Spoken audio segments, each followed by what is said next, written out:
Hola, yo soy Rocío Yasmín Sosa de la Cruz. Este es el módulo 402, propedéutica en el campo de las necesidades educativas especiales, del grupo 9430, y vamos a hablar sobre lo que es la educación inclusiva. Hablemos de los antecedentes de las necesidades educativas especiales o de la educación especial. Durante el siglo VI a.C. y durante el siglo V a.C., los recién nacidos con síntomas de debilidad o malformaciones eran asesinados, simplemente eran considerados no gratos. Ya a comienzos del 460 a.C., Hipócrates, Asclepiades, Galeno iniciaron lo que con posterioridad sería el naturalismo psiquiátrico al situar la génesis de la conducta normal en los mismos procesos físicos del cuerpo y no fuera de él. Continuando con los antecedentes, en la Edad Media, este periodo se caracteriza porque se inicia un proceso de comprensión más amplio de lo que son las necesidades educativas especiales o la educación especial, pero existieron muchas limitaciones debido a que la población estaba todavía muy dominada por la ignorancia y había una actitud negativa hacia lo que se consideraba como anormal. Se daban algunas explicaciones sobrenaturales o brujería, ¿no? Había muchas explicaciones de lo que ellos creían que era normal.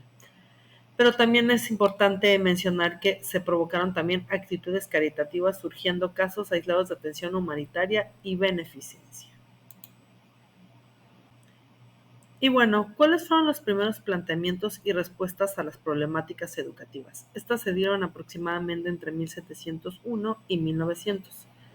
La iniciativa de dar respuestas a las necesidades de las personas deficientes inicia en el sector privado a través de instituciones religiosas, filantrópicas o de orientación asistencial, debido a que personas vinculadas a estamentos y órdenes eclesiásticas fueron los primeros en atender a las personas con deficiencias sensoriales. Se les considera los precursores de la educación especial. En este periodo se comenzó a hacer la diferencia de las enfermedades mentales y junto a ello se hicieron algunas propuestas de tratamiento como retiros al aire libre, la terapia ocupacional, la educación de la percepción, etc. Entre algunos personajes destacables que podemos hablar de las respuestas a las necesidades de las personas deficientes son Pinel, Esquirol, Ittar y Seguin. Algunos años después surge el movimiento de la eugenesia. Este movimiento surge como consecuencia de los estudios sobre genética.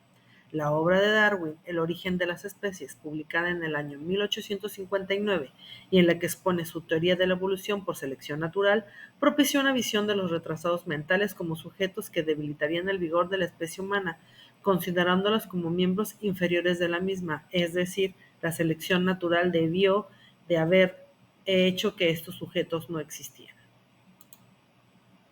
Ahora, hablemos de la segregación.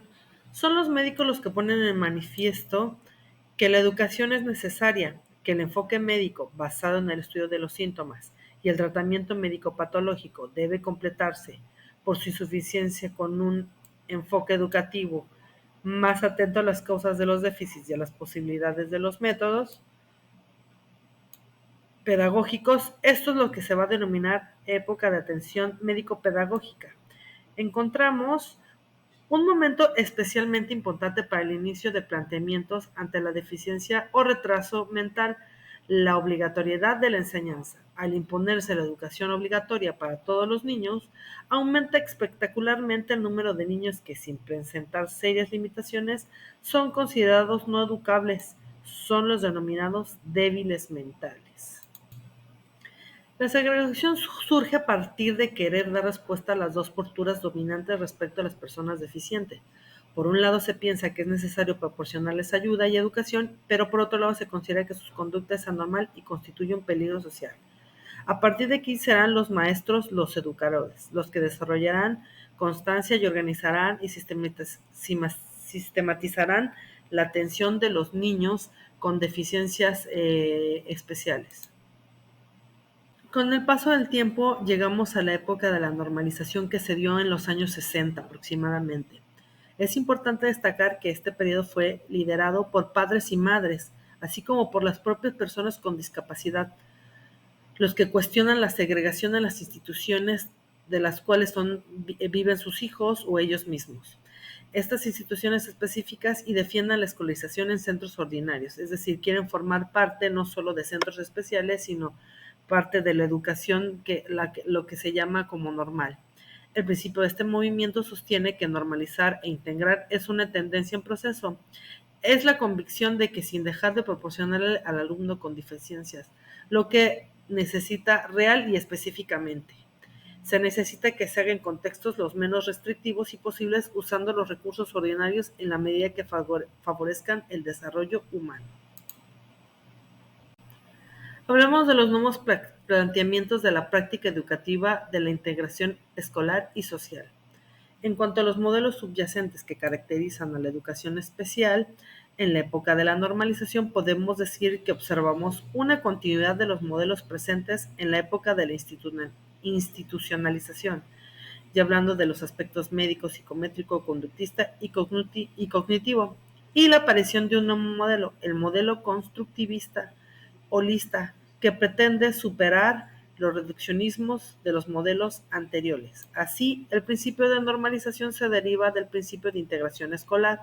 Luego es una consecuencia obligada de la normalización en la prestación de servicios a las personas con deficiencias en edad escolar, con el objetivo de promover su desarrollo integral y facilitar su integridad en la sociedad como miembros activos de la misma. Ya en los años 70 pasamos de la educación especial a las necesidades educativas especiales. La serie de cambios que trajo consigo el nuevo concepto de necesidades educativas especiales favoreció las siguientes tendencias. Una concepción distinta de los trastornos del desarrollo y de los déficits da lugar a una concepción más interactiva del aprendizaje, el desarrollo de nuevas técnicas y métodos e instrumentos de evaluación, más profesores y profesionales que cuestionaron las funciones de la escuela y señalan sus limitaciones, cambios para diversificar las aulas ordinarias, la constatación del poco éxito del egreso escolar, la reflexión sobre la posibilidad de otras formas de escolarización y la mayor posibilidad a los derechos humanos de las personas con necesidades educativas especiales de recibir una educación digna e igualitaria. Y bueno, aquí me di a bien de agregar una imagen que me gustó mucho de cómo están las características del concepto de las necesidades educativas especiales, ¿no? Hay dos dimensiones que resultan fundamentales en el concepto de necesidades educativas especiales en relación con las dificultades de los alumnos. Uno son el carácter interactivo, que depende tanto de las condiciones personales del alumno como de las características del entorno en el que éste se desenvuelve. Es decir, la escuela, la familia, el contexto inmediato, es la interacción entre ambos lo que las determina. Y luego, número 2, la relatividad. No pueden establecerse ni con carácter definitivo ni de forma permanente, ya que van a depender de las particularidades de un alumno en un momento concreto y en un contexto escolar determinado, es decir, no son estandarizados, siempre son únicos. El autor nos presenta una reflexión crítica sobre el proceso de reconceptualización. Lo que los niños con necesidades especiales requieren con frecuencia no es algo que radicalmente diferente de otros niños, sino simplemente lo que todos los niños necesitan, un mejor y más vigoroso currículum desarrollado a través de una más variada e ilustrada pedagogía, el estar incluido en su comunidad y ser valorado por ello. Tiene a la larga más importancia para los sujetos que los logros académicos. Existe un creciente cuerpo de investigaciones que subrayan que cuanto más integrada esté la persona, mayores son sus posibilidades de logro.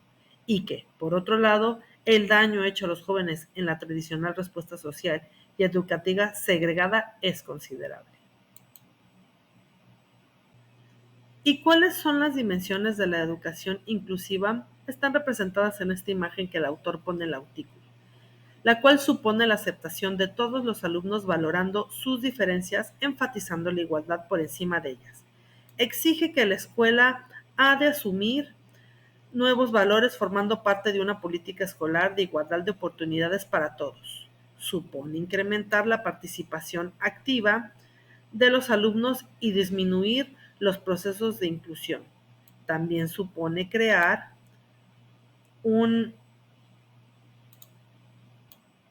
supone crear un contexto de aprendizaje inclusivo desarrollado desde el marco de un currículum común. Exige la reestructuración escolar y el abordaje de la misma desde una perspectiva institucional. Es un proceso inacabado, no un estado.